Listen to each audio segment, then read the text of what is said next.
For this video mga par, kukuha tayo ng OEC o yung Overseas Employment Certificate dito sa Ortigas, Maynila.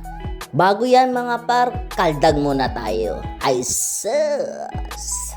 Pagsakit iyong dugan, may dugay na daw siyang wanak. So yun mga par, kung kayo nagbabalak magbakasyon dito sa Pilipinas pero kayo ay nag-cross country katulad ko, first time umuwi dito sa Pilipinas, inabsorb ng employer nyo, lumipat kayo ng ibang agency or lumipat kayo ng ibang company, employer, at saka nag-visit visa lang kayo dyan, at saka doon kayo nakahanap ng trabaho, itong video ay para sa inyo mga par. Dito pala ako kumuha ng OEC ko sa Ortigas mga par kasi ito yung malapit sa akin. Yung iba nating kabayan na sa province, nahihirapang kumuha ng OEC kasi walang POA dyan sa inyo at saka gusto nyo kumuha dito sa main proper sa Ortigas mga par. Kailangan po agahan nyo, kumain kayo ng madami, magdala kayo ng kahaba-habang pasensya kasi sobrang haba ng pila mga par. So meron nagtanong sa atin kung kailangan ba ng appointment sa pagkuha ng OEC.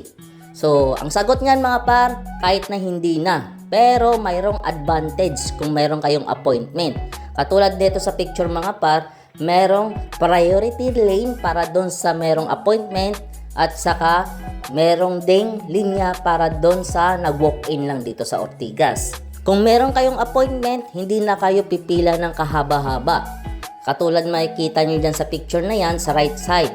So, kung may appointment kayo, 10 to 15 minutes lang, makukuha nyo agad yung OEC nyo. Kung wala naman kayong appointment, nag-walk-in lang kayo dito sa POA Ortigas, dito sa left side, sobrang haba ng pila. Kung natanghali kayo ng gising at saka pumunta kayo dito, asahan nyo 2 to 3 hours bago nyo makukuha yung OEC nyo. Katulad sa akin, umaga, alas 9 ako pumunta doon, lumabas na ako mga alauna ng hapon na mga par. Ito yung mga requirements sa pagkuha ng OEC mga par. Una dito, yung verified contract na nanggaling sa Pulo Milan mga par.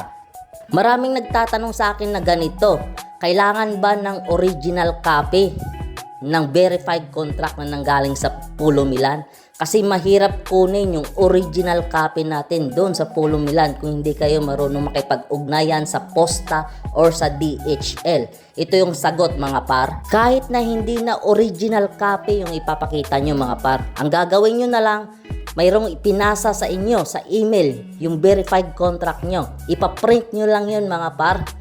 As long as mayroong verified contract, yun yung ipapakita nyo lang dito sa POA Ortigas mga par. Pangalawang requirements natin mga par, original passport. Kumbaga, yung passport nyo mismo yung dadalhin nyo. Kasi merong problema dito na photocopy lang yung dala nila ng passport nila. At saka yung iba, picture lang ng passport nila. Hindi yun acceptable dito mga par. Kailangan dalhin nyo mismo yung passport nyo mismo mga par. Pangatlong requirements mga par, original residence ID or visa. Kailangan hindi siya photocopy or di kaya hindi siya picture lang yung ipapakita nyo mga par. Kailangan original na residence ID yung dadalhin nyo or yung visa na dadalhin nyo kung wala kayong residence ID mga par.